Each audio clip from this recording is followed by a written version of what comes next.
Hi there and welcome to In Real Time. I'm Costa Maragos. We're coming to you every Thursday, 7 o'clock Saskatchewan time on Facebook and at noon every Friday on all Access TV stations across Saskatchewan. It is so good of you to join us once again this week. For those of you joining us on Access for the first time and checking us out, we've been broadcasting on Facebook for a number of months, and we have a number of interviews to share with you here on Access as well. Some of our favorite interviews. For example, we're going to bring with you on this show a woman, a Saskatoon artist who is living the Disney dream. She is Canada's only Disney fine artist. We'll have Denise Klett's amazing artistic journey coming up in just a moment. And as we look ahead to Queen City Pride Day coming up in Regina, it's a virtual event this year. We're going to talk to Tyler Van Mackelberg. You may not know that name, but you may have heard of Flo Mingo. It's an amazing journey of coming out and being very positive about it. That's also coming up here on In Real Time. A Saskatoon artist is living a Disney dream. Cinderella, Tinkerbell, and other well-known Disney characters. Welcome to the artwork of Denise Klett. Denise is part of an exclusive group of artists producing popular Disney works for Disney Fine Art by Collectors Editions, a group which is the official licensee of the Disney company. Denise is the only Canadian artist producing such works for Disney Fine Art, which has galleries throughout Europe and North America. And Denise Klett joins us from her home. Hi there, Denise. How are you? Hi, thanks for having me. Well, it's great to chat with you. I've started following you on Facebook, and I just thought to myself, I've got to talk to this person because you have an amazing journey to share with us. But before we get into that, you were recently at Epcot at Disney World, where you got to showcase your artwork. What was that experience like for you? Oh, I'm still pinching myself. To be there was surreal. I'm a huge Disney fan myself, but to be there showing my art to Disney fans and to have it showcased at a very prominent gallery, it was a dream come true. What were some of the works that you had on display there that people got to see and, of course, purchase? So it's an event that Disney puts on. It's a fine art festival. And they have it so that people can come and meet artists. So I was at the Wyland Gallery of Florida. The Wyland Galleries, they have a location at Boardwalk at the Epcot Park. And so I was able to show my non-Disney art and also all of my new Disney art. So I had a pretty good variety. I had 5 or 6 original pieces and also the reproductions that Disney Fine Art does. So what characters do you focus in on, Disney characters that you focus in on with your work? Oh, there's just too many. I have such a long list. At the show was 2 Moana originals, and I actually got concepts and paintings approved for Frozen. What else was there?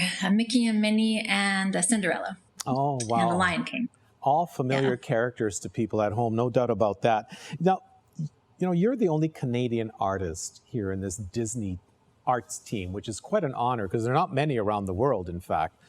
Can you tell us, I know could be a long story, but the shortened version of how you ended up connecting with these folks, because you've been an artist in Saskatoon for a number of years. Yeah, I've been full-time artist for not quite 40 years. So I started when I was 1. How's that? Oh, I'll buy that. Yeah, I've been painting full-time since I was 18. And the journey it's a long one. Like, it would take forever to tell the story. But I was able to participate in a show in Florida, which led to the introduction of the Wyland Galleries to my art. And then when I was there in the beginning of 2019, we talked about how to become a Disney fine artist and the approach to it. And the gallery owner told me I had to come up with something not done before. And so I took the challenge on and came home and created my first piece. And then about 3 months later, they told me that Disney Fine Art Collector's Edition really loved my work and if I could do a few more pieces. And that led to me creating some more. And then exactly 6 months to the date that they said they loved my art, I signed with them, which was just beyond thrilling. I can imagine. What went through your mind the actual moment you found out that you were going to be part of this exclusive Disney arts team? Well, it was 8:04 in the morning that I got the call.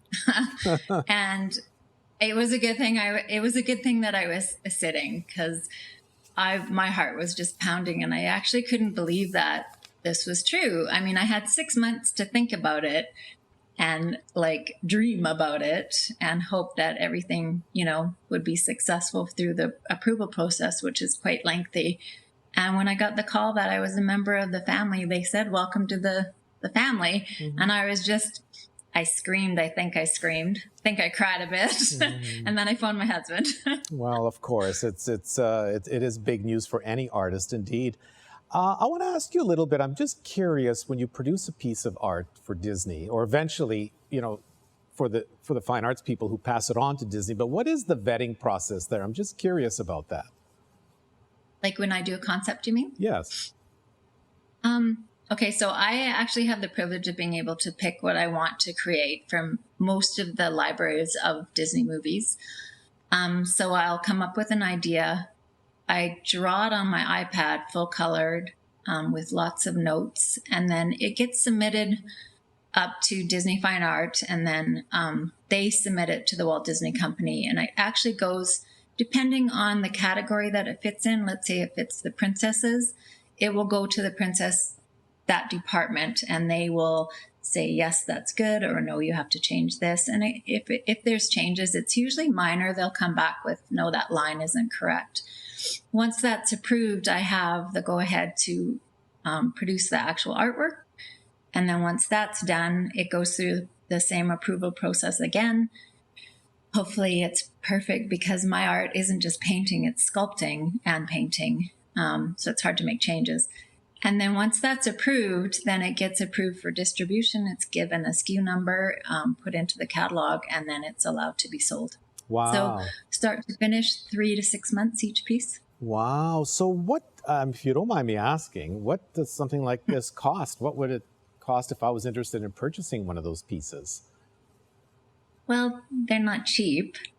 They can start at around $3,000 and work their way up to several tens of thousands. Oh. But there's a lot of people who are part of the project.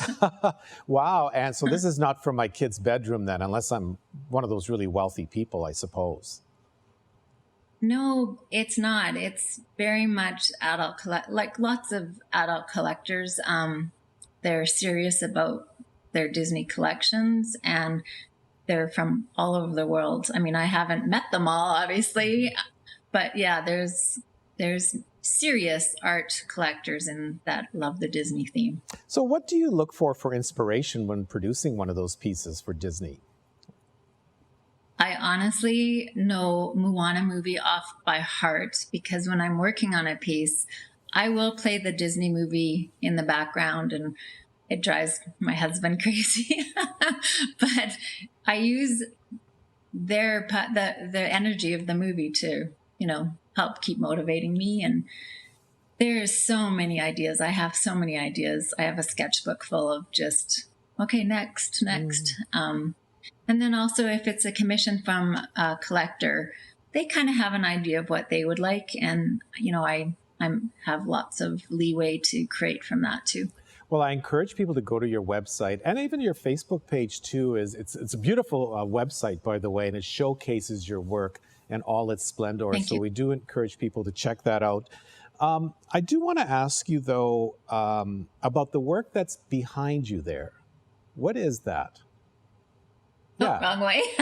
There it is. What is that? What is that there? Can you tell us a little bit about that? So all of my originals right now are down in Florida, and the ones that I'm working on I can't show. So this is actually what I did for you, is I printed off what a concept drawing looks like, and I printed it up really big. So that I drew on my iPad and painted it on my iPad. And then that's what would have gotten approved, and then I would go ahead and paint the original and sculpt it. And what character is that behind you? That's Olaf. Oh. Come on, don't you know Frozen? No. My kids were past that age. I know it's an adult movie as well, because a lot of adults watch it, but no, I missed it. So that's what it is. Gotcha. Yeah. Yeah. Denise, what accounts for this? What's your theory, your thoughts on what accounts for this deep fascination for all things Disney and, as it turns out, Disney fine art? Man, I grew up with it, and I don't know anybody that doesn't at least have some experience with Disney. And when you're there, I think it's that enchantment of being just lost or taken back to the innocence of childhood. The one thing that Disney is known for is their storytelling. Like, they're perfect at storytelling and developing the characters and making you fall in love with them. And that's universal. And they do such an amazing job. So I think it's such a privilege to, and also a serious responsibility. I feel like making sure when I'm producing the artwork, I'm producing and giving it the justice that it deserves, because Disney has such a high, fine standard for artwork. So what's down the road now? What works do you have coming up that we should look for, Denise? Well, I just posted on social media today the second villain that I get to do, and it's Ursula, and it's a commission, and it's going to be super fun to do. It's astounding how many people are they love the Disney villains, and I've had a lot of requests, so I'm going to get on my evil side and do some villains. Well, speaking of that, because I also noticed on your Facebook page, there's the movie Cruella that's coming out, and I think it's going to be released in May. You're working on something there you're promising, and I'm really intrigued because I love that character. What can we look for there? I'm working on a Cruella de Vil, and I can't show you anything. I'm still in concept, and it'll have to get approved, but hopefully I can get it through approval and get it finished for May, because it's going to have lots of spots. Well, that's one movie I watched countless times when my son was very young. So I know that one very well, and I'm looking forward to that. Well, Denise, thank you so much. It's been, what can I say, a magical ride, and it continues for you as an artist from Saskatoon. Congratulations on your success. Thank you. Thank you so much for having me on. It was a pleasure. All the best. Bye for now. Okay, see ya. Is it time to take your event online? Bring it to IKS Live. We've got a fully customized virtual event platform with remote guest support for your next fundraiser, talk show, conference, performance, and more. IKS Live offers live streaming to Facebook Live and YouTube and pre-recorded capabilities, both in our studio with green screen available and on location with pre-production and post-production services. Visit us at ikslive.ca. I want to put together a fundraiser for my community. How do I start? Where do I find speakers? And some type of direction? You need to contact the people at EMJ Marketing. Joe and Laura are the best. EMJ, huh? Do they? They do have a lot of experience with all kinds of events. Their team will work with you every step of the way. Who do they work with? EMJ represents so many great keynote speakers to entertain and focus on a wide range of topics. Here's just a few: Rod Peterson, Jim Hobson, Amber Bulkin. Wow. Sounds like EMJ really know what they're doing. Contact bookings at emjmarketing.com or visit emjmarketing.com. Thanks. EMJ Marketing is just what I need. Need help with fundraisers, special events, business keynotes, and more? Contact EMJ Marketing. We provide the right people for your event.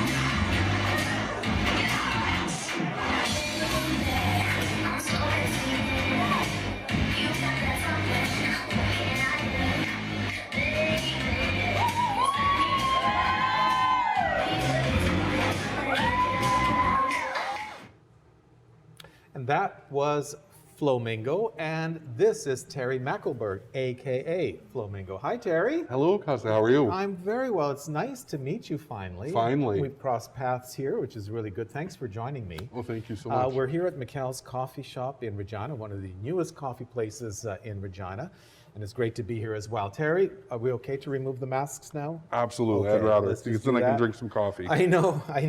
And it's terrific coffee, by the way. So cheers. Cheers. All the best.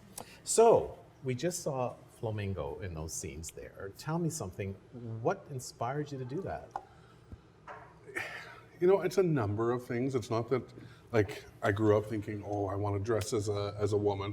Well, first of all, Flo doesn't really look like a woman, but she's exaggerated. I think I do it because I like bringing awareness. And when I'm dressed like that, people turn their heads. Oh, yeah. And then they listen to what I have to say. Well, how did this Flamingo evolve, though, from the start to where it is now?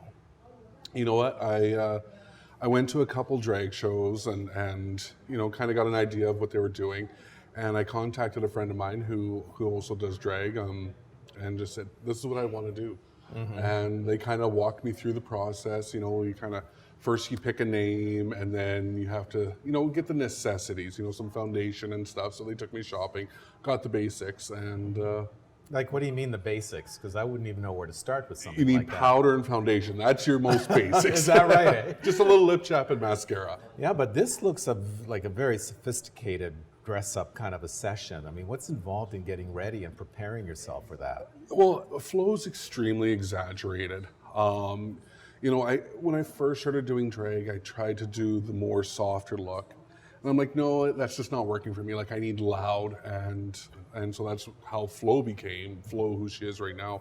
But it's about a 3-hour process. A 3-hour process? From the time I start and say, get off the couch and say, okay, I need to start getting ready for tonight, to the time I walk out the door is 3 hours. Okay, there's makeup, there's hair. What else are you doing? Well, there's some stuff down there that you got to take care of, Costa. But, Oh, is that right? You know, Okay. it's like, you have to pad yourself, and Right. to make it look more realistic, you start putting on tights, right? We use dancer tights. And the more you put on, the more it just keeps smoothing out. So it looks like you got the hips, the curves. Then you got a corset and tape and tuck and cinch and pull. And Oh my God, that is 3 hours. Right? it is a lot of work. That would be a lot of work. Well, you say that if you want to get noticed or listened to for whatever your message is, it helps when you dress up as Flamingo. So what is it about Flamingo that people listen to? Well, I mean, I'm loud as it is, you know, and I talk a lot, and I like talking to people. The thing is when you have, you know, a 6'8", 7 foot drag queen walk into the room with exaggerated everything, people are going to turn their heads. So then when I start talking, they're already looking at me. So that's the nice part about doing it in drag. Let's talk a little bit more about your personal story here. You've been in Saskatchewan now for about 10 years, but there was a period of time, was it 4 or 5 years ago, where you came out? Yeah, I came out in the fall of 2016. 16. So what was in your thought process that led to that decision to do that? So growing up, I grew up in a small community in Manitoba, and I just knew with the family setting I had, everything, that I couldn't come out. You know, it wasn't really talked about, you know, I didn't know any gay people. And so I did what I thought I was supposed to do. I married a woman, I had children, I lived an amazing life. And finally I decided, you know what, time is now to come out. I wasn't in a great mental state, hiding in the closet. Physically, I wasn't doing well.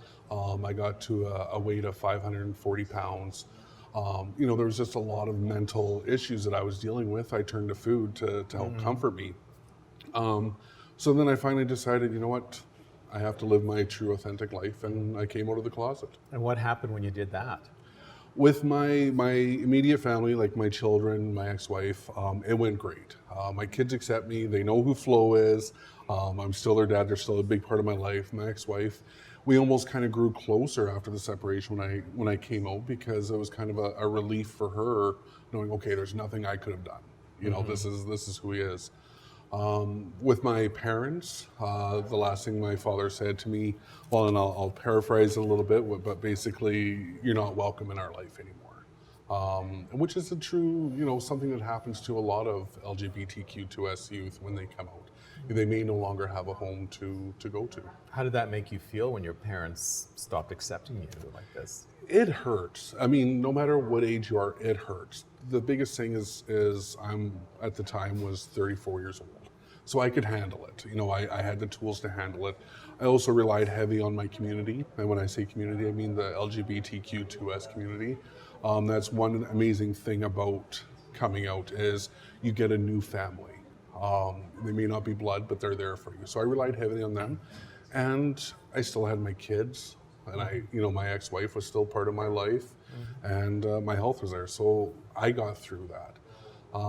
The thing is there's a lot of youth that hear that and they don't have somebody to turn to. And that's kind of what my mission is to make sure that the youth know that they're loved and that they're accepted, and it doesn't matter your gender, your sexuality, how you identify. You are human and you belong and you are loved. I think a lot of people would share your sentiment that they want to support people of all backgrounds of sexual preferences and such, but you've taken it to the next level. What takes you to that level where you want to make a difference in your community for these young people? Well, and just to kind of go on what you said is there is a lot of people out there that do accept, and they have the same feelings that no matter who you are, you belong. But there's an equally or even larger portion of people that don't believe that. We've come a long way in Saskatchewan, in Regina, but we are still not where we need to be. You think of the gay rights movement and whatnot. Yes, we've pushed the boundaries, but we still don't have equal rights. You can go in and donate blood. I can't, as a gay man. Gay marriage was just legalized how many years ago? So there's still, stuff we're fighting for. When you look at the trans community, transgender people, the expected life is not over the age of 37 for somebody who identifies as trans, and that's because they're being murdered. So, we've come a long way, but there's still a long ways to go. What tells you that there's still so many people don't accept, say, what you do, for example, your lifestyle? What tells you that? Like, how do you know that to be the case? Social media is probably, it was one of the best inventions, but it's one of the worst inventions too, because you just go and read the comments on any article a media outlet has put out there about the LGBTQ movement. And, every fourth comment on there is going to be something derogatory about our community. I've seen it myself. I've witnessed it. People who don't agree with our lifestyle. I've had violence against me in the past. Violence against you? What do you mean by that? I want to say this was last year or the year before. I was in Medicine Hat, and I was doing a show in drag. And at the venue I was at, a group of men actually jumped me. And they were against who I was as a person. Thankfully, my friends were there. And, I was safe in the end, but it's happened to me. I walked away pretty easy from that, but there's, some people who don't make it out pretty easy. What about the verbal cues you get from people? Not to dwell too much on the negative here, but it's a part of your life, right, that you have to deal with, and not just you, but others in your community. What verbal cues do you get from people, or body language sometimes that you may wonder about? When I'm out in drag per se, there is a lot of positive cues out there because people are intrigued when they see me and whatnot. But you can always see the talking, the snickering. I accept that because I am dressed a little bit differently, right? It's not, I'm not walking around like this. I'm walking around as flow. I was going to mention last year I went to World Pride in New York City. And, I got to march in World Pride through the streets of New York City. I was dressed as Flo. And, there was a lot of hate groups along the route as well, with their signs letting us know what they think about us and, their messages from God and whatnot. But Well, get back to your being an advocate here for LGBTQ youth. And there's Lulu's Lodge that you're advocating for. You're raising money for this. You've done a lot of outreach. Tell people at home who don't know, what is Lulu's Lodge in Regina? Lulu's Lodge is a LGBTQ2S plus youth home for the youth who may no longer have a home to go to. For whatever circumstance, maybe it's, their family doesn't accept them. Maybe they found themselves in a situation where they no longer have a home. Whatever it is, they provide, a safe roof over their head, a warm bed, and a sense of community for our youth. And what difference has that place made for youth, for example? They have 5 beds that, they've been max occupancy about 90%. It has given, and I know some of the youth there, some, one youth I'm thinking, he's been there right from the start of Lulu's Lodge, and he's still there now. And it's given him a sense of safety. It's given him a home. If he's at his, previous life, he didn't feel like he could live his true authentic life. He can do that at Lulu's Lodge. You can come home and be exactly who you are. For somebody like me, if I would have come out as a youth, I didn't have a Lulu's Lodge. I could have been on the streets. So to know that there's an actual place for our youth to go to, no 12-year-old, no 13-year-old, no 16-year-old should ever have to hear you're no longer welcome here because of you're gay, you're a lesbian, you're transgender. So Lulu's Lodge gives them that home. And what is the state of Lulu's Lodge like? How is it managing to even operate? So Lulu's Lodge is pretty much funded by donations.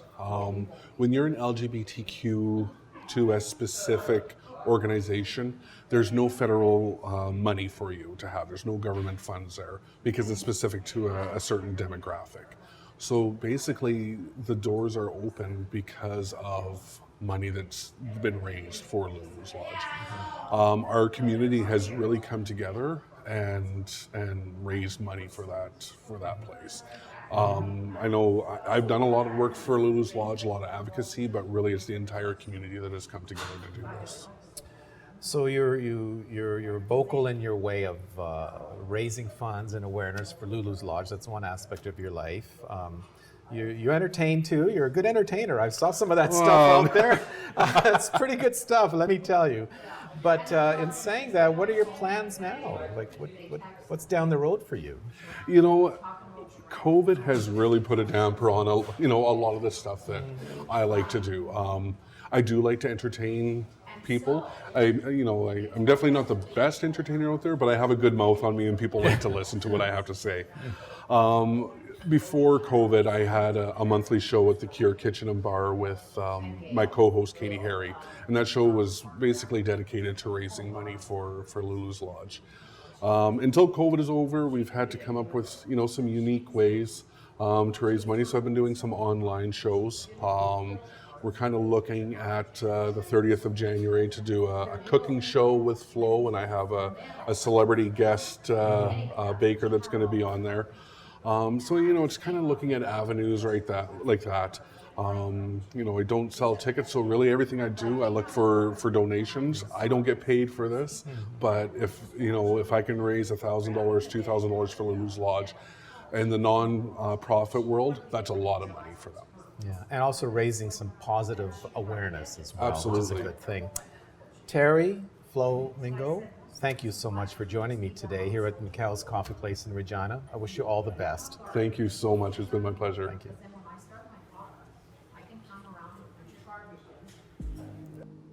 And that's this edition of In Real Time. I hope you enjoyed our conversations today. Thank you so much for joining us. By the way, next week we are coming with a fresh batch of interviews, including a female storm chaser from Kindersley, Saskatchewan. Some of the stories she has to share with us are something that are worth sharing with you. We'll have her story and much more coming up. I'm Costa Maragos. Thanks for watching In Real Time. I'll see you next time.